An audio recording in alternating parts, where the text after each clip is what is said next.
1.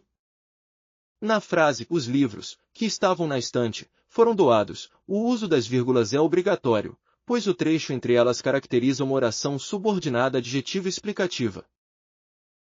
Certo. O uso das vírgulas é obrigatório em orações subordinadas adjetivas explicativas, pois o trecho explica algo já determinado. 2. A substituição de "a professora entregou as provas aos alunos" por "a professora lhes entregou as provas" mantém a coesão e está de acordo com a regência verbal da frase. Certo. A substituição pelo pronome lhes está correta e mantém a regência do verbo entregar, que exige complemento indireto. 3. Na frase, fazem 2 anos que moro aqui, o verbo fazem concorda corretamente com o sujeito 2 anos. Errado. O verbo fazer, indicando tempo decorrido, é impessoal e deve permanecer no singular, faz 2 anos. 4. O uso do sinal indicativo de crase está correto em entreguei o relatório à diretora, mas não à prova. Errado. O uso do sinal de crase em à prova está incorreto pois é objeto direto do verbo entregar. 5. Em eles querem que você volte logo, o verbo volte está no modo subjuntivo, indicando uma hipótese ou desejo. Certo. O verbo volte no subjuntivo indica desejo ou uma ação hipotética, condizendo com o contexto da frase. 6. Na frase ele não só estudou como também trabalhou, a estrutura correlativa está correta, indicando adição. Certo. A estrutura não só, como também está correta para indicar adição de ideias na frase. 7. A colocação pronominal em entregaram-me a carta ontem está de acordo com a norma padrão. Certo. A próclise em entregaram-me é exigida porque o verbo está no início da oração. 8. O uso da vírgula em ela trouxe flores, e não chocolate para a sobremesa está incorreto, pois a conjunção e não deve ser precedida de vírgula neste caso. Errado. Pode usar a vírgula antes do e quando e tem sentido adversativo, ou seja, equivale a mais. 9. A concordância verbal em haviam muitos problemas a resolver está correta, pois o verbo haver no sentido de existir concorda com o sujeito problemas. Errado. O verbo haver, no sentido de existir, é impessoal e não admite plural. Havia muitos problemas. 10. Na frase ela se esforçou muito, contudo não conseguiu atingir a meta. A substituição de contudo por portanto mantém o sentido original e a coerência do texto. Errado. A substituição de contudo adversativo por portanto conclusivo altera o sentido original da frase, comprometendo a coerência textual. 11. A expressão desde que João entrou para PCDF, ainda não teve um dia sem cumprir plantão possui uma tabela verdade com 4 linhas. Certo. A frase contém 2 proposições, João entrou para PCDF e ainda não teve um dia sem cumprir plantão. Como a tabela verdade de 2 proposições possui 2 ao quadrado igual a 4 linhas, a afirmação está correta. 12. Se sou organizado, trabalho bem. Se não me atraso, me sinto confiante. Ontem me organizei e não me senti confiante. Logo, trabalhei bem, mas cheguei atrasado é um exemplo de argumento válido. Certo. Analisando as premissas e a conclusão. Premissa 1. Ontem me organizei e não me senti confiante. Isso é uma conjunção. Para que a premissa seja verdadeira, ambas as proposições me organizei e não me senti confiante precisam ser verdadeiras. Então, a organização aconteceu e não houve confiança. Premissa 2. Se não me atraso, me sinto confiante. A proposição condicional afirma que, se não houver atraso, a confiança será sentida. Como, conforme a primeira premissa, não houve confiança, então não ocorreu o atraso pois, em uma condicional, se a consequência não ocorre, a antecedente também não pode ocorrer. Logo, o atraso aconteceu. Premissa 3. Se sou organizado, trabalho bem. A organização foi confirmada pela primeira premissa, e com base nisso, para que essa condicional seja verdadeira, deve-se concluir que o trabalho foi bem feito. Conclusão. Logo, trabalhei bem, mas cheguei atrasado. Aqui, a conclusão é uma conjunção que afirma que trabalhou bem e chegou atrasado. Como vimos, com base nas premissas, o trabalho foi bem feito como resultado da organização e o atraso aconteceu como deduzido da falta de confiança. Conclusão. Se todas as premissas forem verdadeiras, a conclusão também será verdadeira. Portanto, o argumento é válido, pois a conclusão decorre logicamente das premissas, seguindo as regras da lógica proposicional. 13. Considere os conjuntos finitos A igual 0, 2, 4, 5, 6, 7, 8, 10, B igual 0, 1,2, 3, 4, 5, 6, 7, 8 e C igual 0, 3, 5, 7, 9. O total de elementos da intersecção entre os conjuntos A, B e C é 5. Errado. Vamos analisar a interseção dos conjuntos A, B e C passo a passo. A igual 0, 2, 4, 5,6, 7, 8, 10. B igual 0, 1,2, 4, 5,6, 7, 8. C igual 0, 3, 5, 7, 9. Agora, vamos encontrar a interseção entre os três conjuntos, ou seja, os elementos que pertencem a A, B e C simultaneamente. Interseção entre A e B. A interseção B igual 0, 2,4, 5, 6, 7, 8. Interseção entre a interseção B e C. Agora, vamos pegar a interseção de A interseção B com C. A interseção B interseção C igual 0, 5, 7. Logo, a interseção entre os conjuntos A, B e C é a interseção B interseção C igual 0, 5, 7. O total de elementos na interseção é 3, não 5. 14.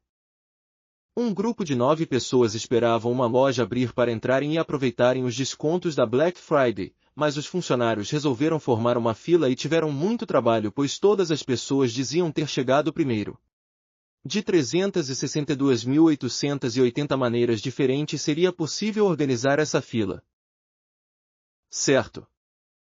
A questão afirma que há 9 pessoas e pergunta sobre o número de maneiras diferentes de organizá-las em uma fila. Esse tipo de problema é um exemplo de permutação simples, onde o número de maneiras de organizar n elementos distintos é dado por fatorial de n. O número de maneiras diferentes de organizar 9 pessoas é 9 fatorial igual a 9 vezes 8 vezes 7 vezes 6 vezes 5 vezes 4 vezes 3 vezes 2 vezes 1 é igual a 362.880. Portanto, a afirmação está correta. Há 362.880 maneiras diferentes de organizar as 9 pessoas na fila. 15. Em uma simulação de perseguição em um treinamento da PCDF, Enzo e Maria Valentina são designados para correrem juntos. Para cada 5 passos dados por Enzo, Maria Valentina dá 3 passos. No entanto, é sabido que um passo de Maria Valentina equivale a 2 passos de Enzo. Certo. A questão afirma que cada passo dado por Enzo corresponde a 40 centímetros, e que cada passo de Maria Valentina equivale a 2 passos de Enzo. Vamos analisar isso. Passo de Enzo. Um passo de Enzo igual 40 centímetros. Passo de Maria Valentina. Um passo de Maria Valentina equivale a 2 passos de Enzo, ou seja, um passo de Maria Valentina percorre a mesma distância que 2 passos de Enzo. Como cada passo de Enzo corresponde a 40 centímetros, então a distância percorrida por 2 passos de Enzo será 2 vezes 40 centímetros igual a 80 centímetros. 16. De acordo com a Lei nº 8.112 de 1990, é dever do servidor cumprir as ordens superiores, excluídas quando manifestamente legais. Certo. Artigo 116. São deveres do servidor. Inciso 1º. Cumprir as ordens superiores, exceto quando manifestamente ilegais.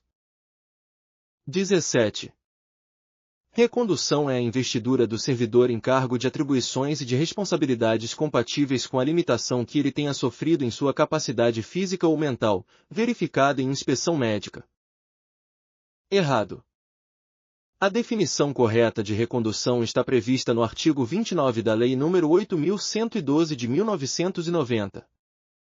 Artigo 29.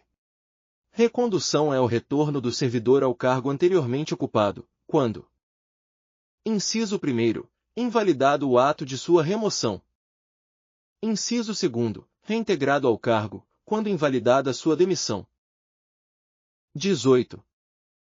O servidor estável perderá o cargo em virtude de sentença judicial transitada em julgado. Certo. Artigo 41, parágrafo 1º. O servidor estável somente perderá o cargo. Inciso 1º, em virtude de sentença judicial transitada em julgado, em processo no qual se apure a prática de ato ilícito. 19.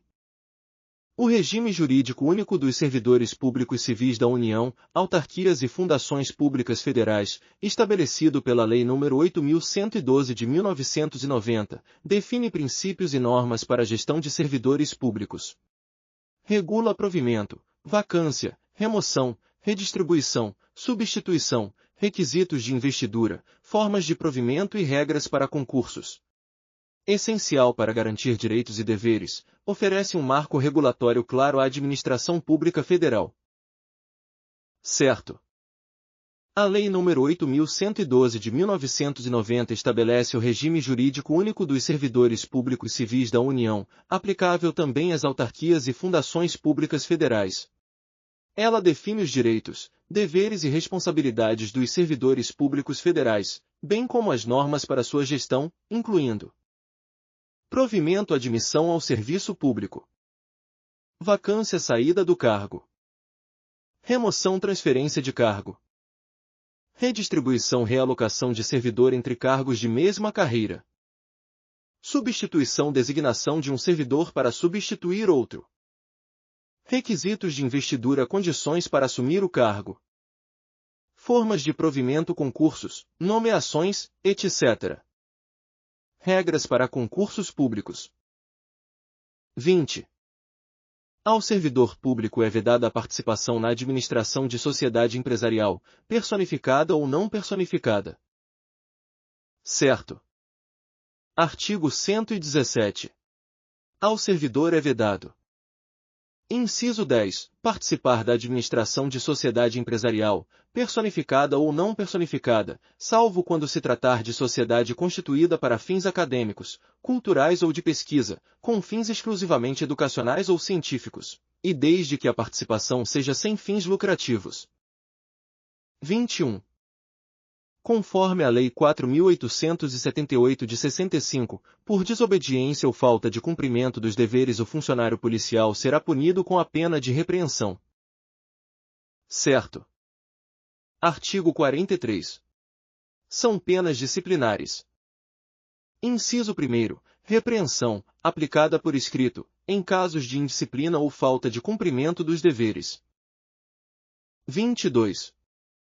Com base na Lei nº 4.878 de 1965, é considerada de natureza grave a seguinte transgressão disciplinar: deixar de comunicar, imediatamente, à autoridade competente faltas ou irregularidades que haja presenciado ou de que haja tido ciência.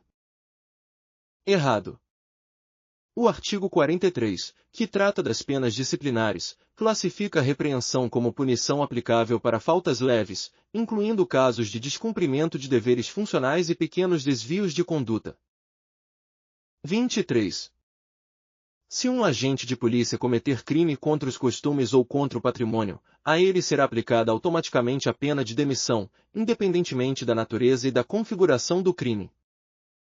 Errado. Não há previsão de aplicação automática da pena de demissão em tais casos, é necessário avaliar a natureza e a configuração do crime, bem como o grau de incompatibilidade com o exercício do cargo público. 24.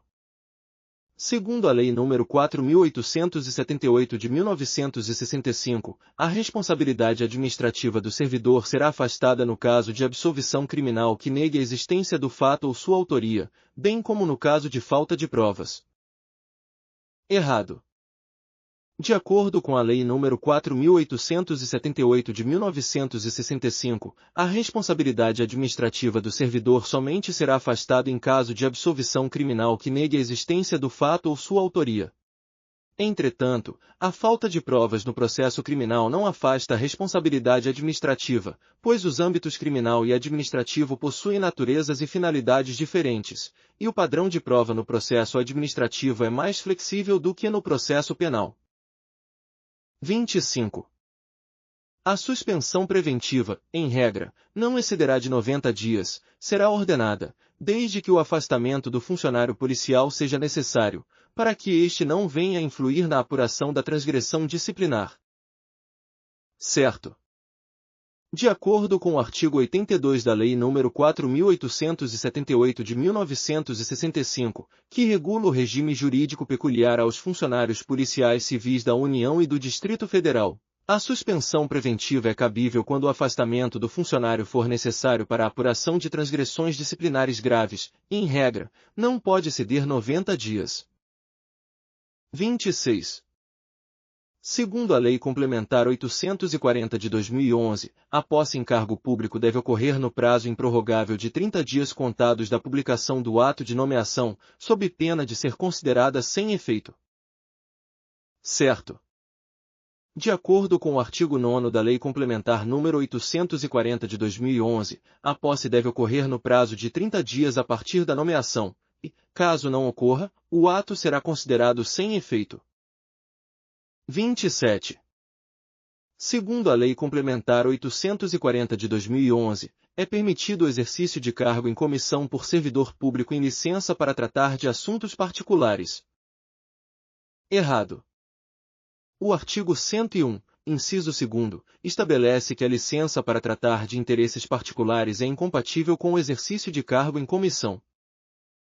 28. Segundo a Lei Complementar 840 de 2011, além do vencimento, poderão ser pagas ao servidor as seguintes vantagens: abonos, gratificações, indenizações e adicionais, incorporando-se as duas últimas ao vencimento ou provento, nas condições indicadas em lei. Errado. Artigo 74. Primeiro, as gratificações e os adicionais incorporam-se ao vencimento, nos casos e nas condições indicados em lei. 29. Conforme a Lei Complementar nº 840 de 2011, as faltas injustificadas ao serviço configuram abandono do cargo, se ocorrerem por mais de 20 dias consecutivos. Errado.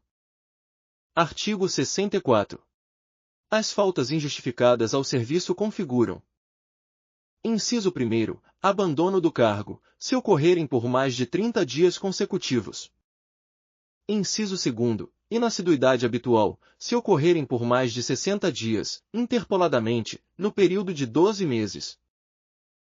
30.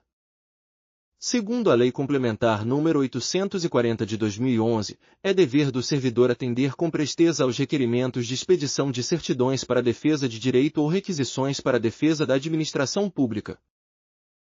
Certo. Artigo 180. São deveres do servidor. Inciso 16. Atender com presteza ao público em geral, prestando as informações requeridas, ressalvadas as protegidas por sigilo. B. Os requerimentos de expedição de certidões para defesa de direito ou esclarecimento de situações de interesse pessoal. C. As requisições para a defesa da administração pública. 31.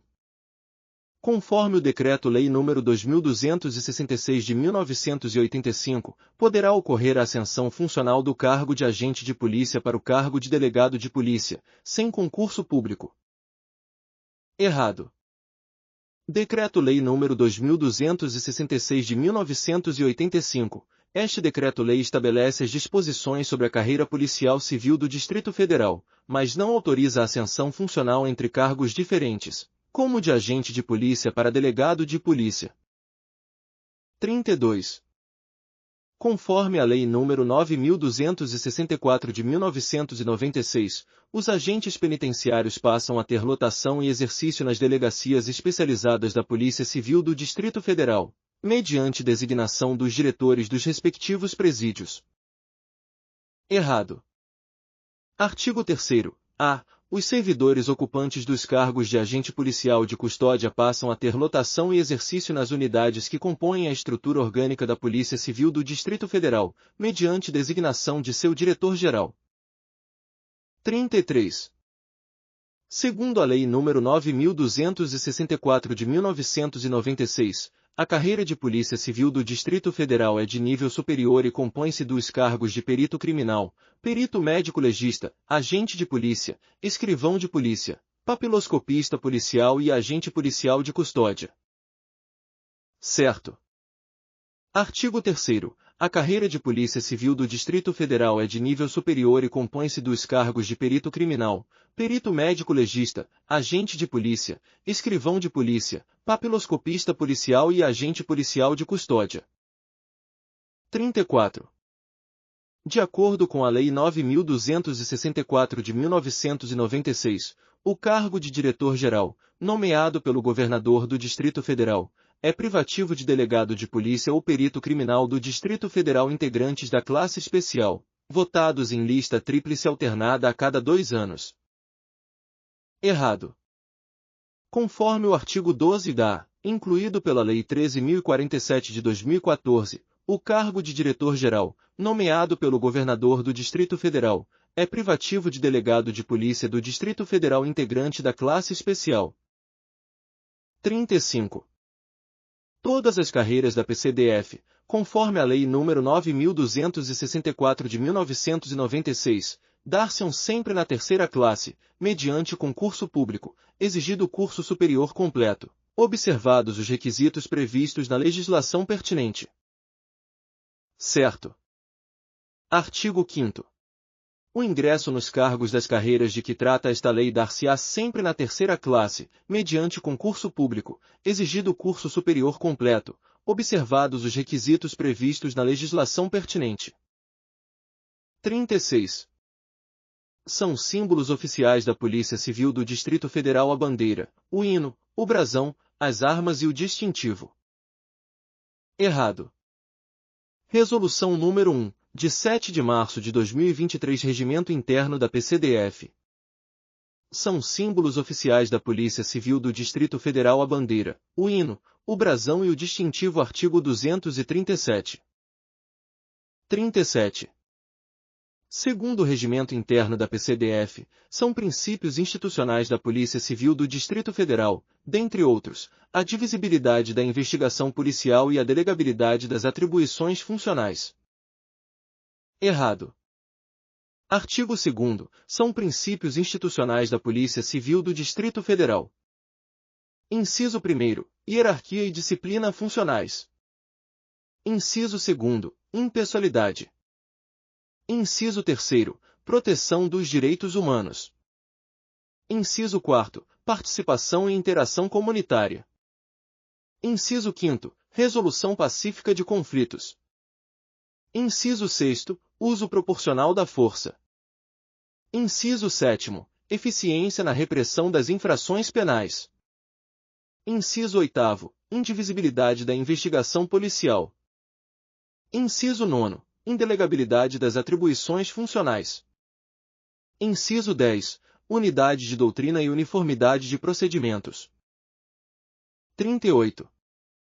Segundo a Lei Orgânica do Distrito Federal, a Polícia Civil, órgão permanente dirigido por delegado de polícia de carreira, incumbe, ressalvada a competência da União, as funções de polícia judiciária e a apuração de infrações penais, exceto as militares. Certo. Artigo 119. A Polícia Civil, órgão permanente dirigido por delegado de polícia de carreira, incumbe, ressalvada a competência da União, as funções de polícia judiciária e a apuração de infrações penais, exceto as militares. 39. Militares não estão sujeitos à lei de abuso de autoridade. Errado.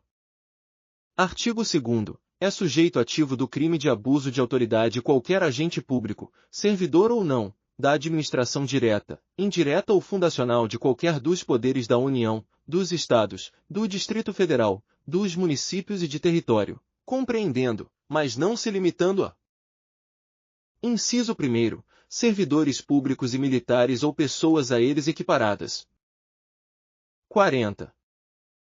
As responsabilidades civil e administrativa são independentes da criminal, não se podendo mais questionar sobre a existência ou autoria do fato quando essas questões tenham sido decididas no juízo criminal. Certo. Artigo 7º. As responsabilidades civil e administrativa são independentes da criminal, não se podendo mais questionar sobre a existência ou autoria do fato quando essas questões tenham sido decididas no juízo criminal. 41. Os sócios, os cotistas, os diretores e os colaboradores de pessoa jurídica de direito privado não respondem pelo ato de improbidade que venha a ser imputado à pessoa jurídica, salvo se, comprovadamente, houver participação e benefícios diretos, caso em que responderão nos limites da sua participação. Certo. Artigo 3º. As disposições desta lei são aplicáveis, no que couber, àquele que, mesmo não sendo agente público, induza ou concorra dolosamente para a prática do ato de improbidade. Parágrafo 1º. Os sócios, os cotistas, os diretores e os colaboradores de pessoa jurídica de direito privado não respondem pelo ato de improbidade que venha a ser imputado à pessoa jurídica, salvo se, comprovadamente, houver participação e benefícios diretos, caso em que responderão nos limites da sua participação. 42. A mera perda patrimonial decorrente da atividade econômica acarretará improbidade administrativa, uma vez comprovado o dolo ou a culpa. Errado. Lei nº 8.429, de 2 de junho de 1992. Artigo 10.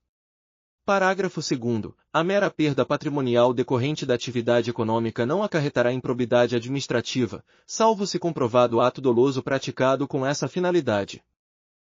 43. De acordo com a Lei Maria da Penha, Lei nº 11.340 de 2006, serão asseguradas às mulheres as condições para o exercício efetivo dos direitos à vida, à segurança, à saúde, à alimentação, à educação, à cultura, à moradia, ao acesso à justiça, ao esporte, ao lazer, ao trabalho, à cidadania, à liberdade, à dignidade, ao respeito e à convivência familiar e comunitária. Certo. Lei nº 11.340 de 2006 Lei Maria da Penha. De acordo com o artigo 3º da Lei nº 11.340 de 2006.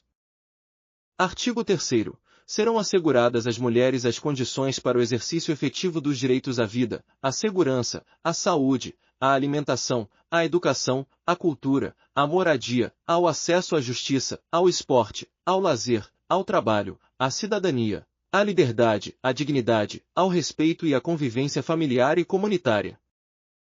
Parágrafo 1º. O poder público desenvolverá políticas que visem garantir os direitos humanos das mulheres no âmbito das relações domésticas e familiares no sentido de resguardá-las de toda forma de negligência, discriminação, exploração, violência, crueldade e opressão. Parágrafo 2º. Cabe à família, à sociedade e ao poder público criar as condições necessárias para o efetivo exercício dos direitos enunciados no caput. 44. É direito da mulher em situação de violência doméstica e familiar o atendimento policial e pericial especializado, ininterrupto e prestado por servidores, obrigatoriamente, do sexo feminino e previamente capacitados. Errado. O artigo 10-A da Lei nº 11.340 de 2006, é direito da mulher em situação de violência doméstica e familiar o atendimento policial e pericial especializado, ininterrupto e prestado por servidores, preferencialmente do sexo feminino, previamente capacitados. 45. Sobre a Lei nº 14.344, de 2022, Lei em vigor, configura violência doméstica e familiar contra a criança e o adolescente qualquer ação ou omissão que lhe cause morte, lesão, sofrimento físico, sexual, psicológico ou dano patrimonial, dentre outras, no âmbito do domicílio ou da residência da criança e do adolescente, compreendida como o espaço de convívio permanente de pessoas, com ou sem vínculo familiar, inclusive as esporadicamente agregadas. Certo. Artigo 2º. Configura violência doméstica e familiar contra a criança e o adolescente qualquer ação ou omissão que lhe cause morte, lesão, sofrimento físico, sexual, psicológico ou dano patrimonial. Inciso 1º. No âmbito do domicílio ou da residência da criança e do adolescente, compreendida como espaço de convívio permanente de pessoas, com ou sem vínculo familiar, inclusive as esporadicamente agregadas. Inciso 2º. No âmbito da família, compreendida como a comunidade formada por indivíduos que compõem a família natural, ampliada ou substituta, por laços naturais, por afinidade ou por vontade expressa. Inciso 3º. Em qualquer relação doméstica e familiar na qual o agressor conviva ou tenha convivido com a vítima, independentemente de coabitação. 46. O Distrito Federal e a Região Integrada de Desenvolvimento do Distrito Federal e entorno RID foram instituídos pela Lei Complementar Federal nº 94 de 1998, com o objetivo de promover o desenvolvimento econômico, social e sustentável da região. Certo.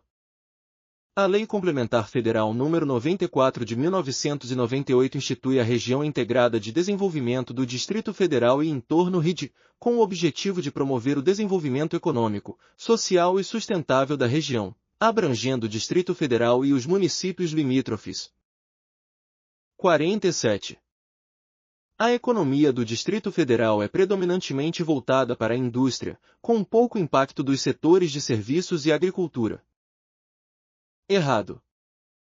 A economia do Distrito Federal é fortemente voltada para o setor de serviços, com menor destaque para a indústria e a agricultura. 48. O segundo Plano Distrital de Política para Mulheres PDPM no Distrito Federal está estruturado em eixos que incluem a promoção da autonomia econômica, a garantia dos direitos sexuais e reprodutivos, o enfrentamento da violência e a participação política das mulheres. Certo. O segundo Plano Distrital de Política para Mulheres PDPM no Distrito Federal está estruturado em eixos que visam promover a autonomia econômica das mulheres, garantir seus direitos sexuais e reprodutivos, enfrentar a violência e incentivar sua participação política. Esses eixos refletem as principais áreas de atuação para a promoção da igualdade de gênero na região. 49. O eixo 2 do segundo PDPM voltado para o enfrentamento da violência contra as mulheres no Distrito Federal visa a proteção jurídica, a inclusão de estratégias de prevenção e apoio psicológico para as vítimas. Errado. Eixo 2, Educação para a Igualdade. 50. O Estatuto da Criança e do Adolescente ECA, estabelecido pela Lei nº 8.069 de 1990, garante que toda criança e adolescente, em qualquer situação, deve ser tratada de forma igual, sem considerar suas necessidades e condições específicas. Errado. O ECA garante a proteção integral, reconhecendo as especificidades de crianças e adolescentes em situações diferentes, como vulnerabilidade, e adotando medidas de proteção adequadas às suas necessidades, considerando o princípio da dignidade humana. 51. A educação é um fenômeno exclusivamente individual, sem relação com a sociedade. Errado. A educação está intrinsecamente ligada ao contexto social, refletindo e influenciando as dinâmicas socioculturais. 52. A LDB Lei nº 9.394 de 1996 estabelecendo diretrizes para a educação básica e superior. Certo. A LDB regulamenta a educação no Brasil, definindo suas normas e bases legais. 53. Os parâmetros curriculares nacionais PCN foram criados para orientar o currículo da educação básica, sem considerar a diversidade regional. Errado. Os PCN consideram a diversidade regional e cultural, oferecendo orientações para respeitar essa pluralidade. 54.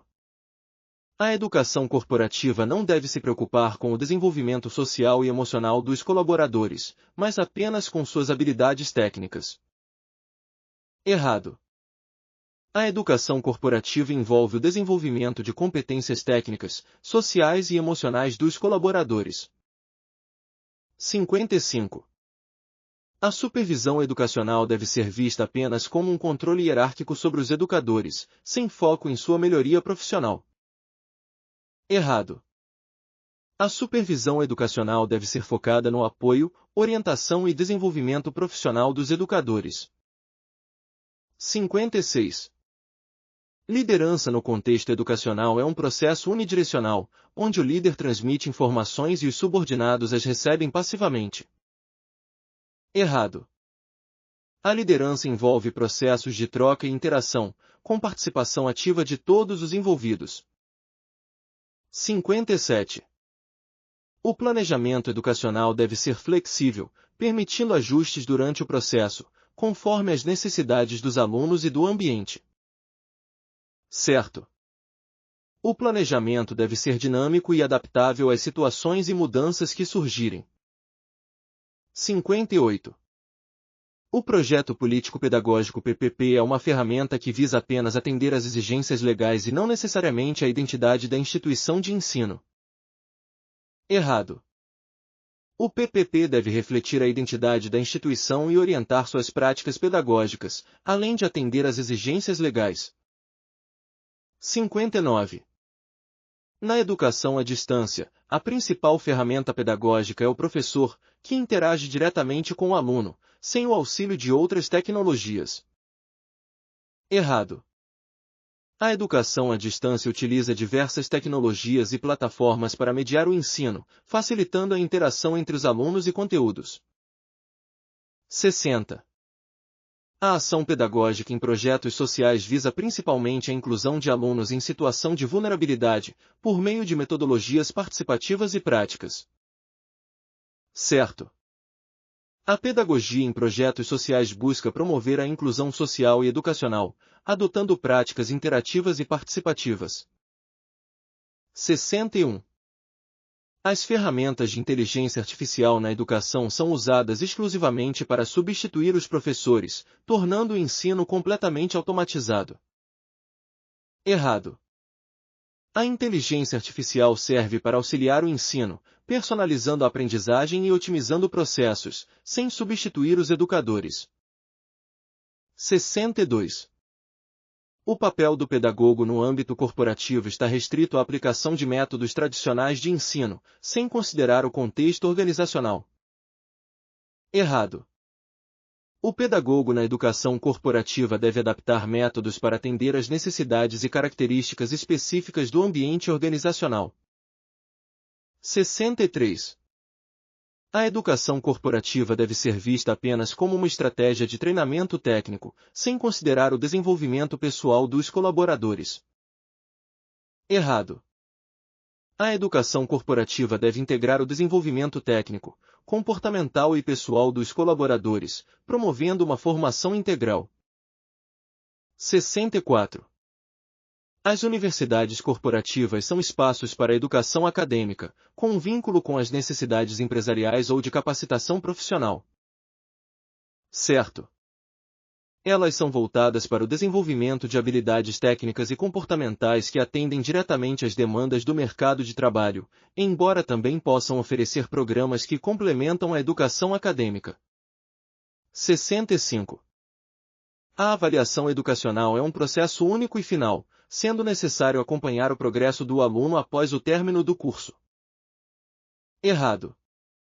A avaliação educacional é um processo contínuo e dinâmico, não sendo restrita a um momento único e final. Ela visa monitorar o desenvolvimento do aluno ao longo do processo de aprendizagem, proporcionando feedback constante. Acompanhar o progresso do aluno após o término do curso também é importante, mas a avaliação deve ser contínua, com objetivos de melhorar o aprendizado durante o processo, não apenas ao final. 66. A educação de adultos, no contexto corporativo, deve focar na transmissão de informações, considerando as experiências prévias dos alunos. Certo. A educação de adultos no contexto corporativo deve considerar as experiências prévias dos alunos, pois adultos geralmente trazem consigo uma bagagem de conhecimentos e vivências que podem ser relacionadas ao conteúdo a ser ensinado.